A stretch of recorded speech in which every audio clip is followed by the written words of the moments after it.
ஒரு முக்கியமான ரகசியம் சொல்லவே நான் வந்திருக்கிறேன். என்ன ரகசியம் தெரியுமா?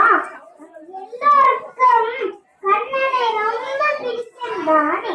கோவில் கோவிலாக அந்த மாயக்காரன் நம் ரசிக்குவதே இல்லை. நாம் கண்ணனுக்கு பிடித்த வெண்ணெய், சீடை, கற்கண்டு இதையெல்லாம் கொடுக்க நினைக்கிறோம். அவனும் அதையெல்லாம் விட்டுக்கொண்டு பதிலுக்கு அருளை விட்டு மறைந்து விடுகிறான். மாறாக மனதை முழுதாக கண்ணன் பதிலுக்கு தள்ளே தந்து விடுகிறான். பிறகு மனதில் இருந்து மறைவதே இல்லை. இதுதான் ரகசியம்.